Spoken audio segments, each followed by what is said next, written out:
I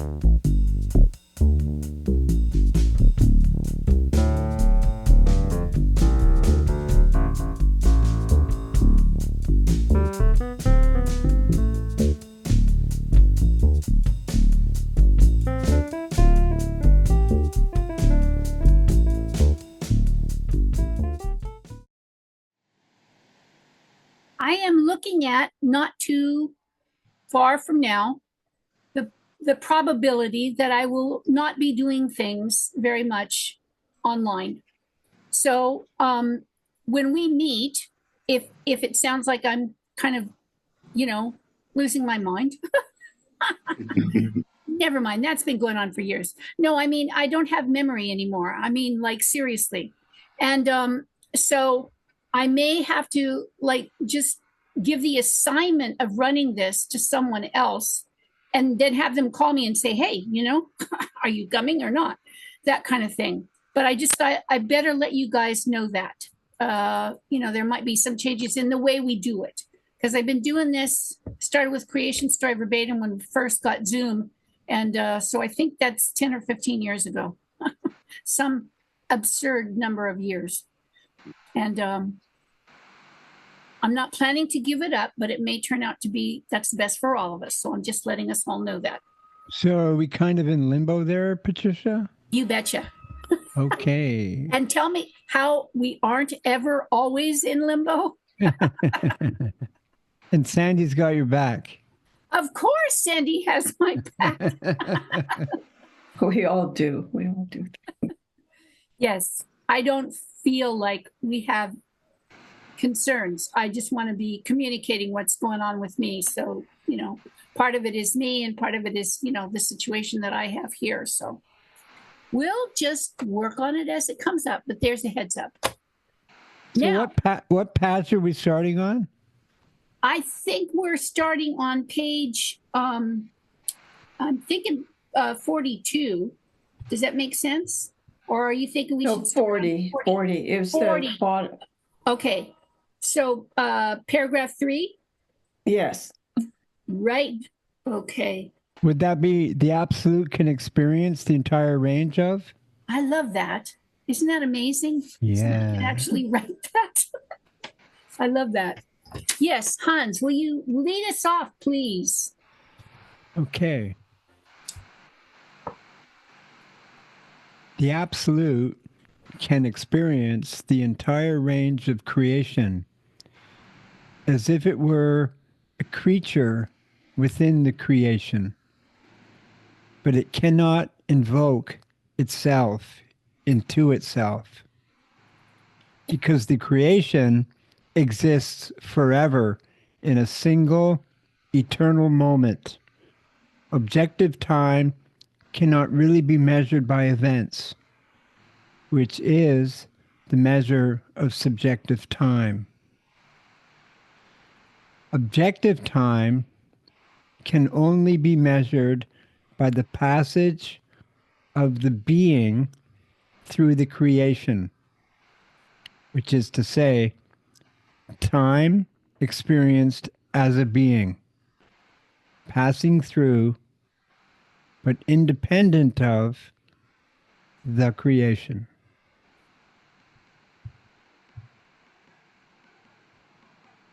That's worth a song. Jayesh, would you pick it up from there and go as far as you like, please? Sure, thank you.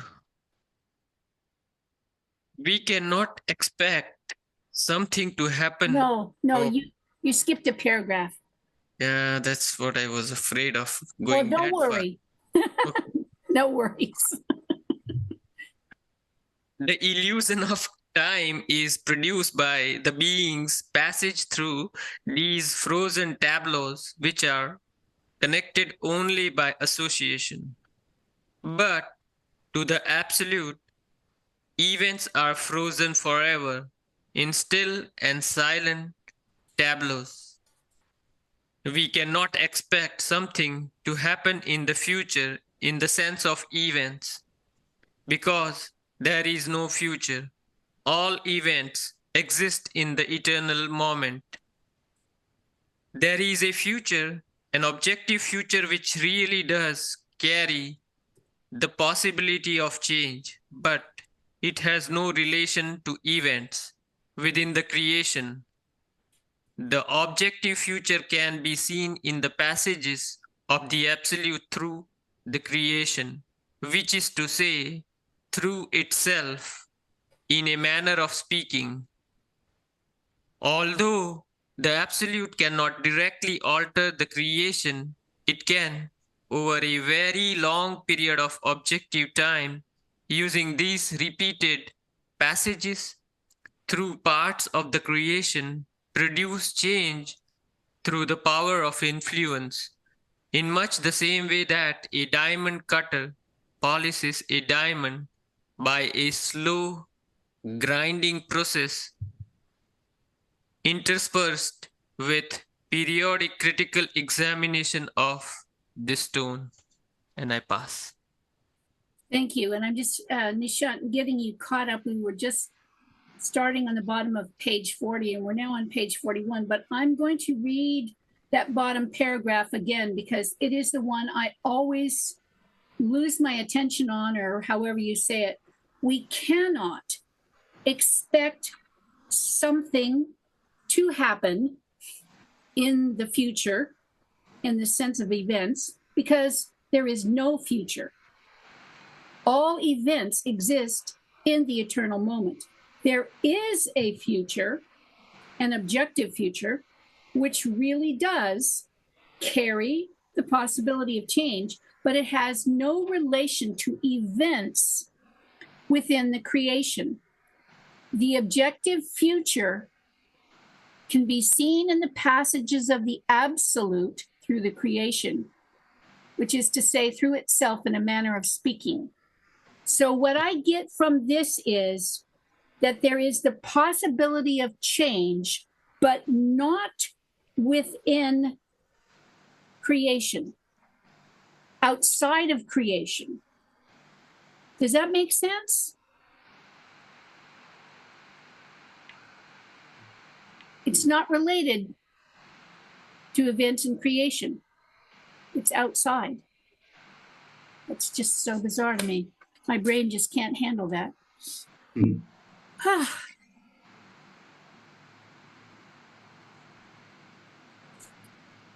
Although the Absolute cannot directly alter the creation, it can over a very long period of objective time, using these repeated passages through parts of the creation, produce change through the power of influence.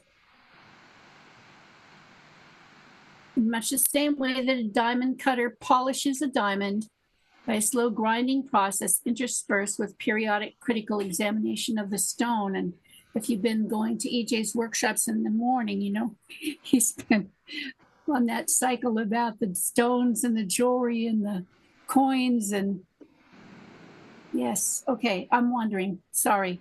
Sandy, could you pick it up for us? Our own assumption of a similar work on a smaller scale helps the Absolute, provided we know what we are doing and exactly how we are to work for the best objective effect. Each invocation of the Absolute produces a slight evolutionary effect. Eventually, however, the evolutionary process is complete. Sooner or later, we each end up absorbed into the Absolute, where we wait for the other invocants to eventually show up as we did. Oh, that's lovely. It's kind of encouraging. It's kind of encouraging, right? Yes. Sooner or later. Yeah. What happens when the endless creator has absorbed all its interior invocants? No one knows. but it provides some relief while it lasts. There have been other creations, which eventually were absorbed back into the endless creator. And then it started all over again with the same events, the same cast of characters. Nothing has ever changed about the creation itself, nor the outcome. But the subjective experience of passage has produced a kind of evolution of the being of the Absolute. I'll pass. Thank you. Nishant.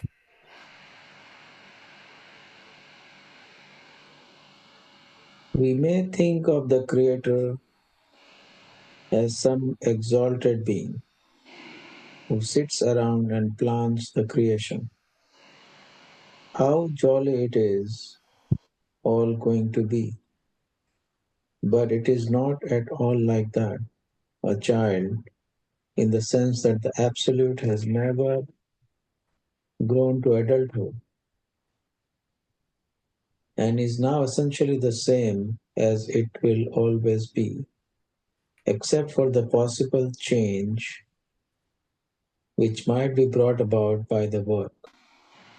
A child who floats without protection in pure, cold, totally empty space, naked and raw, open to the endless void. Faced with the fact of unchanging, never-ending eternity, the involuntarily crucified to a creation, and involuntarily crucified to a creation which, at least in its form, will also never change. We are here in this world only because above us and below us are the non-phenomenal and the phenomenal worlds, death and rebirth, forming a connecting passage from the moment of death to the moment of birth. Pass. Thank you. Michelle, you reading today or just listening? Just listening, Patty. Thank you. Okay, thank you. Bernie. Okay, thank you. When we have made these two worlds into one unified world, in much the same way as a community may choose to combine all its educational facilities into one single unified school district, we have entered the kingdom. But how do we unify these two worlds? These questions became my temporary centrum of gravity for many years, not for myself, but on behalf of others, to whom any attainment of mine would have been useless unless they also understood and could apply the causal factors to themselves. I found out that by extending consciousness into both worlds at once through the method of awakening the machine, the two did in fact somehow become one. In a sense, I exchanged an eye for an eye, a tooth for tooth, a life for a life. But then, how was I to communicate this accidental discovery to others for their own transformation? The process of transformation results in life in both worlds at once. Now you have information, but without application, it would be just another isolated fragment of information collected by your perpetually busy little brain.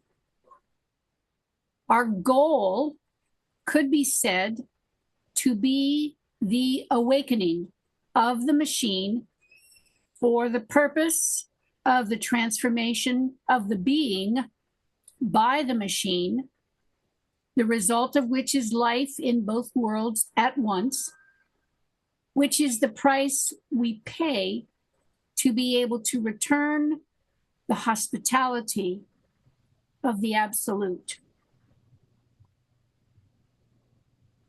This vital, pondering question is the basis for the highest possible personal sacrifice, the sacrifice of one's life to the work, which question could be formulated as, how exactly can I return the hospitality of the Absolute? This question already shows the formation of the beginning of real conscience and a partial understanding of the dilemma of the Absolute, upon whom rests the entire burden of the eternal presence of the involuntary creation which forms the world within which we live. But Yeah. sorry, I don't know if it is my book, but I think it must be corrected. It says, how exactly can I return the hospitality of the Absolute? And I think you said for the Absolute. Okay. Yeah, that's kind of me. Sorry. Yeah. It's Did the group notice, or it was my I don't know. I didn't notice. notice? Okay. Maybe it was me, my mistake. No, No, you that's are fine. correct for finding what was written to be not said and sharing that with us. Thank you. That's good. Okay. We don't want my personal formulation to be what we read. We want EJ's documentation to be what we read. Is there something that is different when you say, because I don't know much English now anyway, how exactly can I return the hospitality of the Absolute, or how exactly can I return the hospitality for the Absolute? Yes. So you come over to my house and we have some cup of tea, okay? Mm. And I'm offering you hospitality. Mm. You're going to return my hospitality to me by asking me to come to your place for a cup of tea, or maybe out, to a restaurant for a cup of tea. But returning the hospitality of the Absolute, to me, speaks of the Absolute is, if I understand these other paragraphs correctly, identified with maintaining creation, not of free will, just that's how it is. So the Absolute has provided hospitality, i.e. creation, life in a form, etc. And we're being asked, how can I return that hospitality? Not that I got hospitality, but return that hospitality of the Absolute, which to me says we have to be as if maintaining the presence of the Absolute in us. That return of, yeah. Would it mean that we are somehow in debt? We owe, return. Would it be? I'm just exploring. Yeah, that's what I understand from this next sentence is that it's not a matter of debt, it's a matter of opportunity. The opportunity is the formation of real conscience. Okay. And so it's not a requirement. Mm-hmm. It's an opportunity.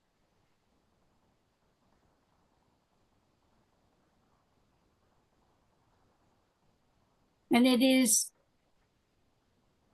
the entire burden of the eternal presence of the involuntary creation, which forms the world within which we live. So the absolute got stuck with it. Okay, here's the creation, and here are these beings, and what is it that's gonna, what are we gonna do about it? We, as in,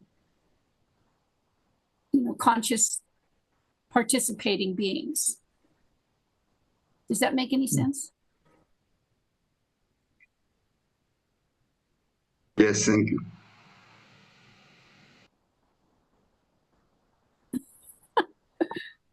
I don't know why we choose to read this book, except that it is just a slammer on every page, right? It's like, bam, bam,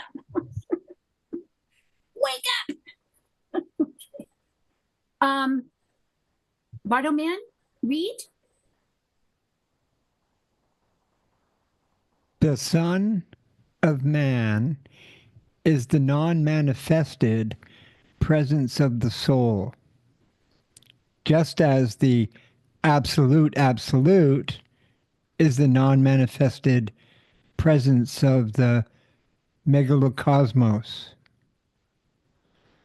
The planet Earth is the son of the Sol, which is to say, the solar sun, which forms the centrum of gravity of our solar system, and man is the son of the planet, which is to say, the son of the sun of the solar sun. The spirit can exist only. Wait. What? You don't get to walk by that. Come on. Decode a little. Anything that strikes you, anything that you get. I have no idea, Patricia. On any of it? None. Okay. How about the words, the planet Earth is the son of soul? A relation of hierarchies. Say again? There is a relation of hierarchies. Relationship of hierarchies. Yes, that's the word. Interesting. Nishan, Right. we're going to say something. So the planet Earth is the son of the sun. You got it? The sun is greater and more magnificent, and the Earth is just a little planet sun of the sun, shining sun. That's all I got. Yeah. Nishant, were you going to say? Yeah, that's all I was going to say. So, a soul is the solar system, right? Yes. And man is the son of the planet, which is to say, the sun. So, the planet is the son of the solar sun. Yeah. Okay, so man is the son of the. Okay. So what is the first sentence? Is son of man is the non-manifested presence of the soul.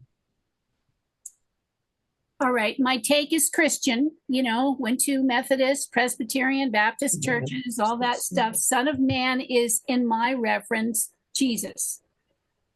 Ah. Son of man, Yeah, okay, yes. Son of Okay, God. okay. So non-manifested presence of the soul, meaning not showing up anymore, but here. Non-manifested presence of the soul. That's how I take that. I could be terribly wrong about it. So we No, that seems to be the right. Yes. We all understand that soul is the Spanish for sun, of course. Yes. Get it, no? Yes. And I believe that we're way out of my field here, but just my small bit of memory about whatever you call that thing when you study planets and Astronomy. things and stuff like that. Yeah, Astronomy. those creations in the hierarchy, the solar sun has around it the smaller planets, but each of those planets comes of the from the creation larger than that. It's like the whole thing is it's what do you call it? It's a, I want to say smorgasbord, but it's a complete meal. You get the sun and the 9 planets and the little things, moons that go around the sun. You get all of that as one thing. System. It's one system. It's one system, but a small part of a bigger system. System, very good. Yeah, that would be a nice way to talk about it. System.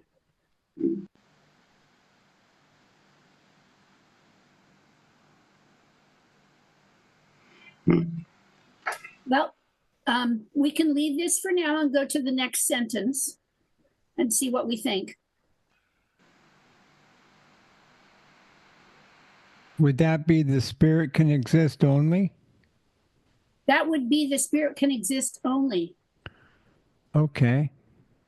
And I think is it Bernie? No. Okay, who got to read last? I did. Oh, Hans. Okay, then it's Jayesh.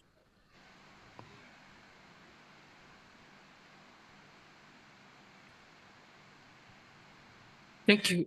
The spirit can exist only because man exists, because man is the reflection of the spirit.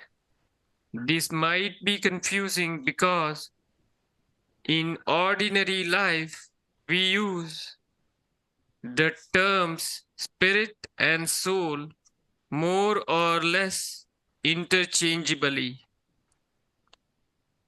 Although they refer to very different ideas, everything is formed of spirit. But we must also remember that even pure spirit is a form of matter, although a much higher and more refined matter than organic matter. I pass. Okay, thank you. Sandy. Thanks.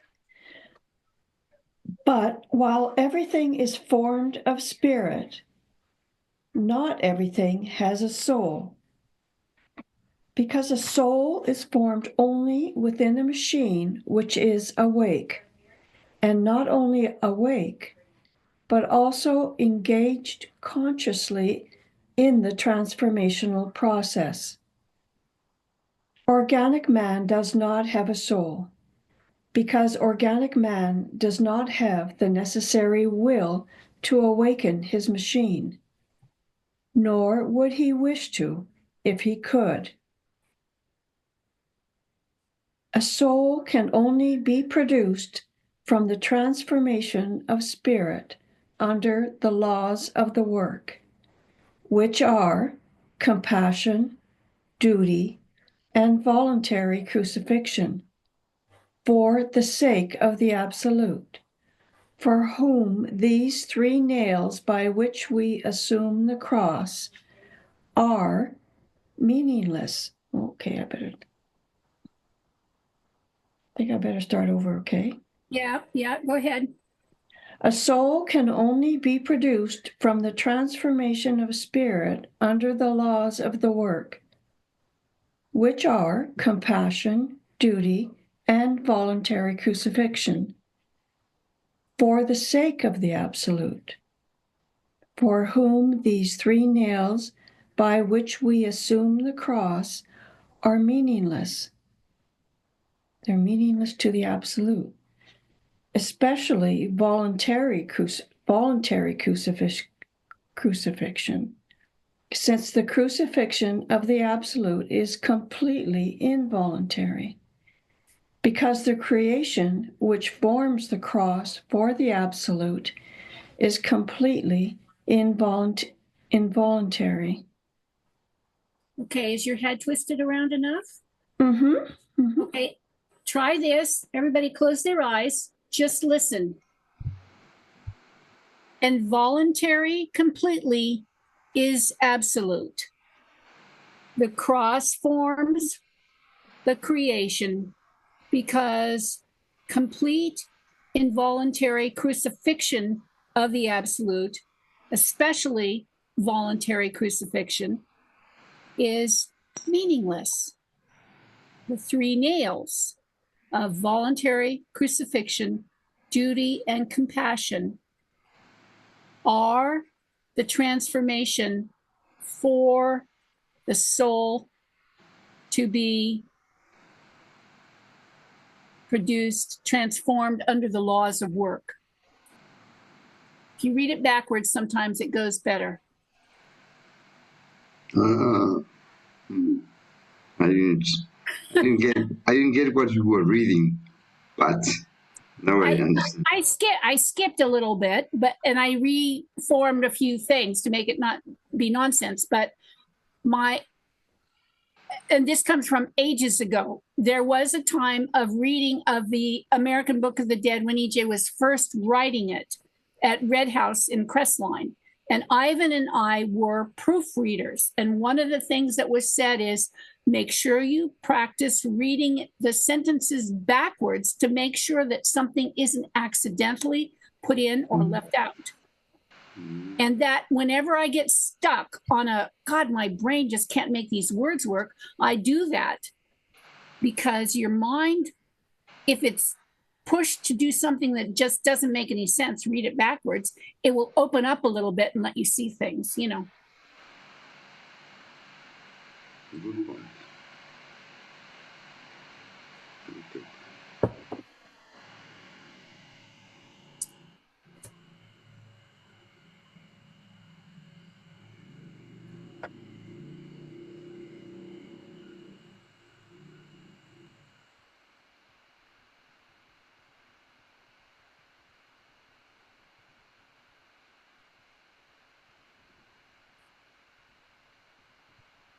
So, did this make sense for you, Pat?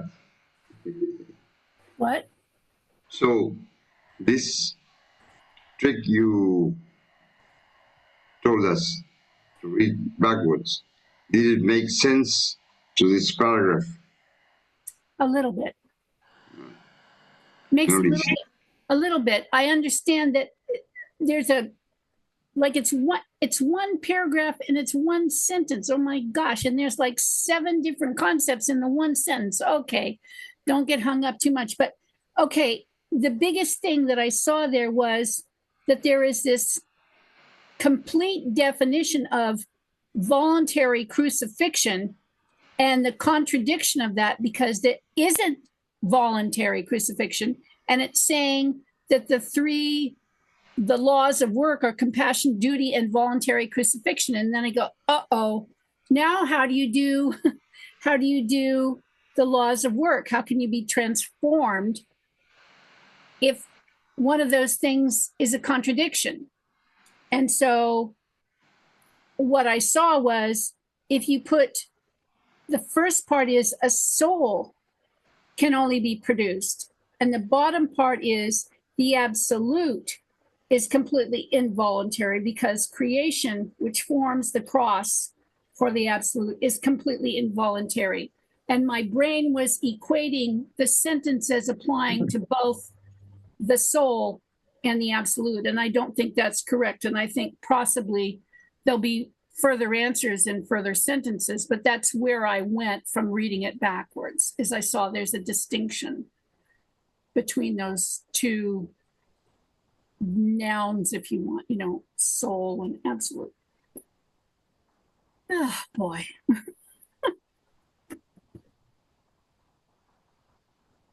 Jump in, anybody. Come on. What I understand the best I can say, is that man, through compassion, duty, and voluntary crucifixion for the sake of the Absolute, can take his place, for a while at least. Mm-hmm. And the difference between the Absolute, that his crucifixion is completely involuntary, and we can make it in ourselves voluntary. Okay. More or less, I can get. Yeah. But anyway, maybe we don't need to make sense of this, because Yeah. That's also true. yes. Yeah, I agree. Okay. Did Jayesh read? Nishat, you haven't read yet, right? Yeah. Yeah, you want to Okay. just launch in. Okay. Spirit passing through the transforming factor which we call man, slowly over a period of time during which the machine is awake, and only during those periods can the transformational process take place, becomes a soul. Ordinary man is a transformer of energies, but real man can transform the being, which is the same thing as saying to polish the diamond. If we choose eternal return for the purpose of perfecting our beings, and as a result of the ensuing radiations, voluntarily take our rightful places on the cross, we deserve the pity of the Absolute, which we can call the descent of grace, an objective enabling factor which makes it possible to work in the world, and not just for the world, because we have taken upon ourselves some small part of the suffering of the Absolute by our own voluntary ascension onto the cross. Thus, Thank you. Bernie. Yes.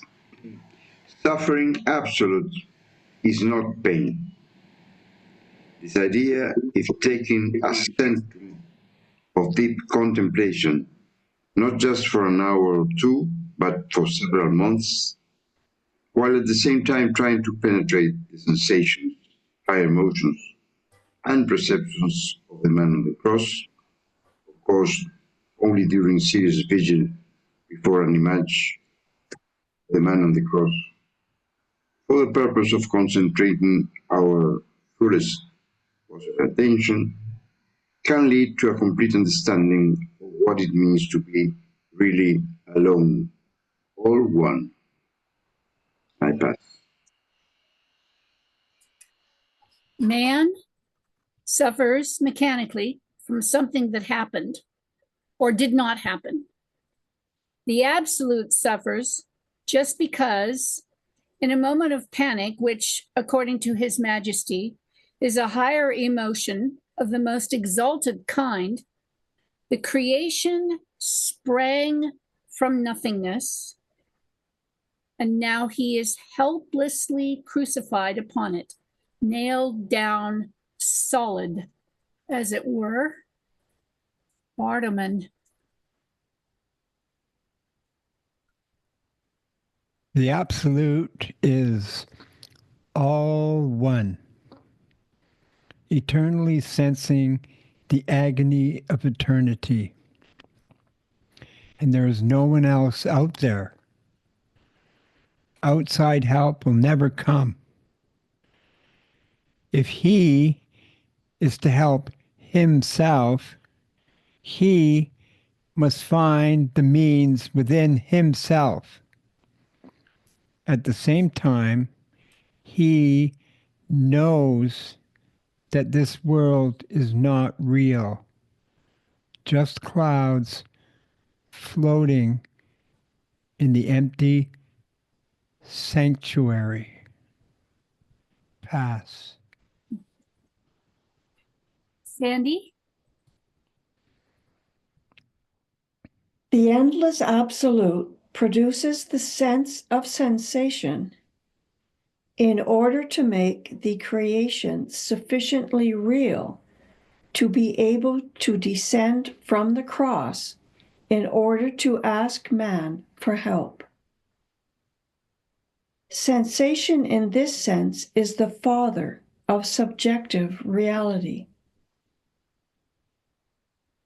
How is the physical world to be experienced, if not with sensation? Sensation is an intermediate step to an imaginary descent from the cross into the phenomenal world.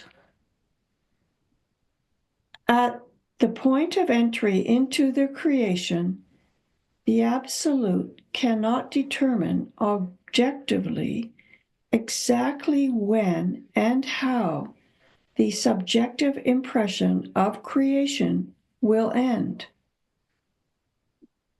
The Absolute has only one real ability: to create the creation, but only involuntarily, as a natural function of his being.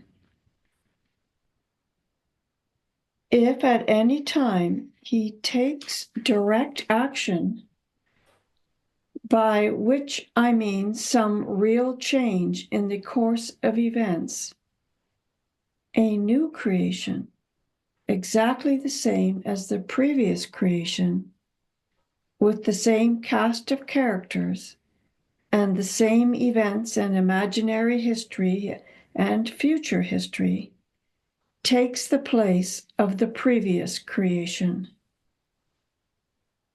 And I'll pass.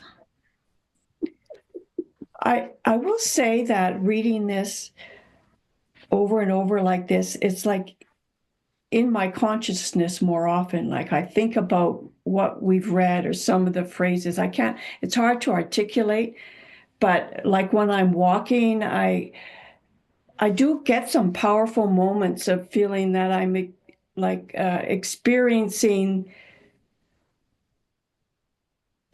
I guess I'm in two worlds out, experiencing this for the sake of the absolute, or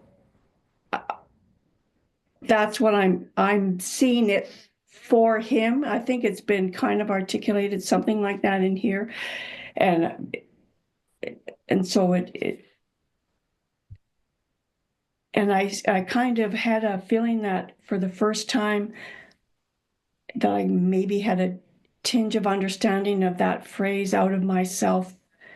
I had nothing but myself with which to create the world. Out of myself, the world was made. That has always seemed to me just so incomprehensible. It seems to, I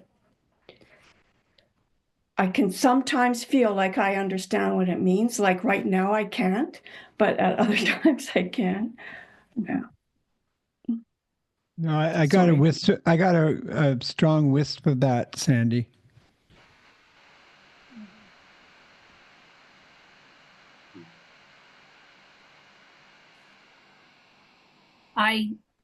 At some points, I just want to thrash the author because it's like so complex and overloaded and difficult. And it's like, it's not good English. You don't have a run-on sentence for a whole paragraph,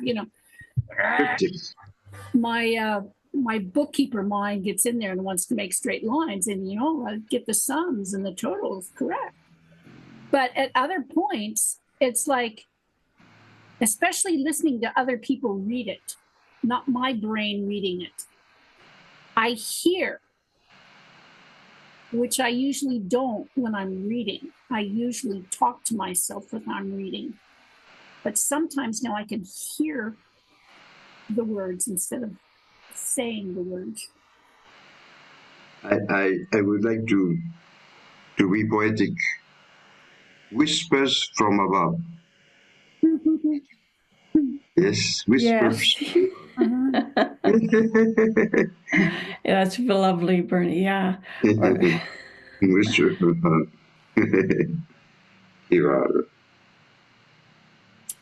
Gosh, you should write a song, Bernie. Yes, yes, this is good song words. Jayesh, could you carry on for us? Sorry, please. I have something going on, so please pass. Yeah, That's thank you. fine. I'm listening. Oh, good. Nishant?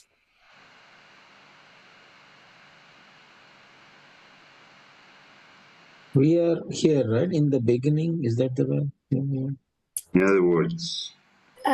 In other words, 2 paragraphs up. In other words, okay. In other words, he can turn the volume up or down, change the stations, make it brighter or darker, more or less intense.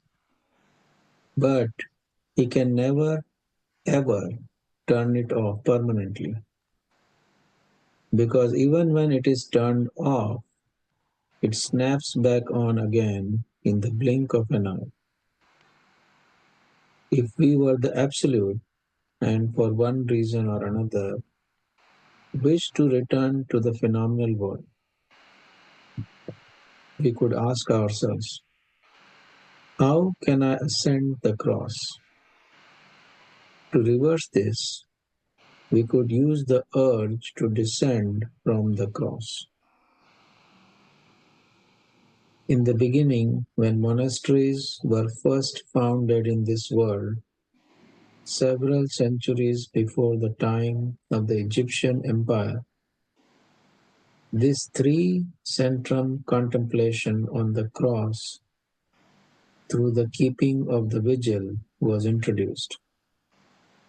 But after a while, as in all things, it was reduced to the usual sophomoric mental trash and sentimental syrup, and the means for ascent and descent of Jacob's ladder were quickly lost. Pass. Thank you. Maybe we could make an assignment out of that.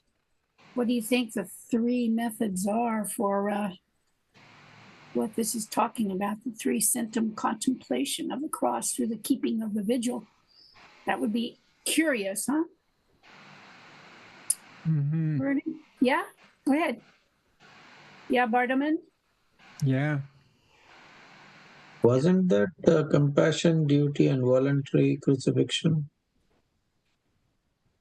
That was, as far as I got it, the nails for the voluntary crucifixion. Yeah. And this I took to mean something like the contemplation of the cross, not the ascension to the cross. In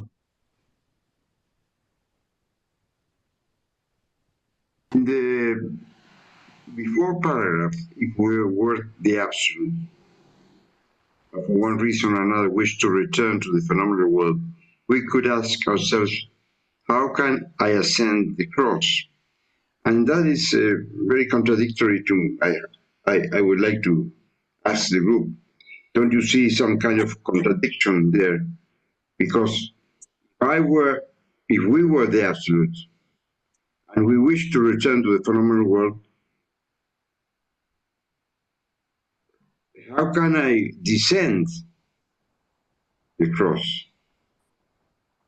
No? That's From the the way cross. yeah, that's the way I saw that too, Bernie, but then he reverses it in the next sentence. Yes, yes. So but you're right, I don't kind of. It's cryptic. Yes, cryptic. That's a lovely word. This guy is cryptic. Yes.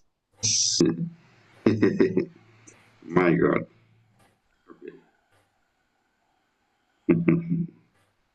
Yeah, and I go back to that paragraph on page 44, which starts, a soul can only be produced from the formation of spirit under the laws of work. And that paragraph to me names the manner in which the absolute is on the cross, but it's involuntary. So then I'm stuck over here with if we were the absolute and we wish to return to the phenomenal world, and the manner of doing that is to ascend the cross, that doesn't sound involuntary to me. So, that's like a decision. So I'm not with it. Okay, I like the prayer absolute that I think, I hope I'm not saying it wrong, is what we're doing is we're ascending the cross so that the absolute can come down from the cross. That's how I understand it. So I don't know that. So it's a contradiction, right? Yeah. I have, but at the same time, it's making us be in two worlds at once. I read somewhere from what could be considered wisdom agencies that sometimes the writing, some parts of this kind of books are not factual, but instrumental. Yeah. This case, instrumental could be, I don't know, could be that contradiction may not pass, and for a moment is the mind is so confused that something could pass through. Okay. That's right. That's right. Yes. That's right. It makes yes. Yes. Yeah. Yeah. The possibility. You lower the planetary little brain and stick it on the ground and say, okay, now once that's set aside, let's see what we got. Yeah, I agree. We lower our defenses, no? The intellectual defenses. This must make sense. Maybe it's an exercise. Anyway. Yeah. Okay. Now I forgot who was reading, so please tell me. John? Were you reading, Bernie? Was I reading? Were you reading? I don't know who was reading. I read last. You read? No. Nishant read last. Mishan. Jacob's ladder were quickly lost. Bernie, Yes. you read now, please. Higher forces acting. Thank you, Hans. Higher forces acting upon man have some possibility of changing reality. Man is a potential catalyst for the alteration of the being of the absolute, by which... No.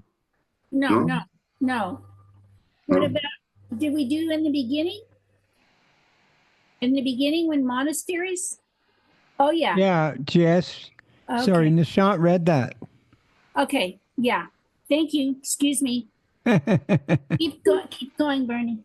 I start again. Higher forces acting upon man have some possibility of changing reality. Man is a potential catalyst for the alteration of the being of the absolute, by which, although the creation cannot be permanently uncreated, the absolute may yet find some peace in coexistence. The absolute, acting through man, has only the smallest ability to change the situation, and then only in its being, which is itself, not in the exterior reality of the creation. Living in artificial harmony, a lifestyle in which we hold ourselves aloof from stressful disturbances, only prolongs the illusion that one is not alone. Oh, thank you. Yes. Sensations of pain are very different from sensations of suffering. Sensing the suffering of the absolute by through centrum identification with the man on the cross is a good method of prayer absolute. If one can really sense what it means to be on the cross, not just for an hour or a day or even a very long time, but forever, with no hope of release. If the absolute had been completely seduced into total immersion in the phenomenal world, there would be no possibility of awakening and transformation. And that completes chapter 5. 5. 5. Is that where we are? Yeah. Okay. And if you want to put it on the YouTube that we read from paragraph 3, bottom of page 40 through page 47. Chapter Chapter 5. 5. What? Page 5. Yeah, page 40, paragraph 3. Page. Sorry, page 40, 40. paragraph 3. Page 40. Pair 3 Through page 47. to page 47. Mhm. Chapter 5, page 40, paragraph 3 through page 47. Yes, and that completes the chapter. Excellent. You know, I got a feeling when we're done this whole book, we're going to have to just start all over from the beginning and do it again. I'm okay with that. Until we get it. If we get it, and then we'll just keep doing it until we get it. No offense. No offense to anyone but myself. some funny joke, no pun intended, not. But during an hour, we have been hanging in the cross Yes. somehow. Yes. Cross. Yeah. You nailed it, Bernie. Yes, yes. Well, we have nailed it. You all we nailed have it. to. Everyone here nailed it. Nailed it. Oh, how poetic. Oh, I didn't even mean that, Patty. I didn't even mean that. No, you're totally fine. You just I didn't. I didn't even think that, honestly. I don't hold it against you. I'm a man. I was not even thinking that at all. Oh my God. Isn't that funny? It is. Finish chapter 5. That is so weird. Like I No, was it's- not thinking, trying to be clever or nothing. You don't have to work at it. It comes naturally. In fact, you can't prevent it. I'm too tired to try to be clever tonight. I just want to go to sleep now. Okay. I think we all agree you have our permission to do that. Oh, thank you. Shall Thank we you. clap ourselves out with the 4 lines? Yes, please. All. Oh, Phenomena is illusion, Neither neither attracted nor repelled, Not making any sudden moves. My habits carry me through. Thank you. Thank you. Thanks all. Thank you, everyone, so much. Lovely, lovely, Have a lovely. Beautiful In 2 evening. weeks. Okay. Bye-bye. All right. Thank you. Thank you. Bye-bye. Bye, Patricia. Thank you. Thanks.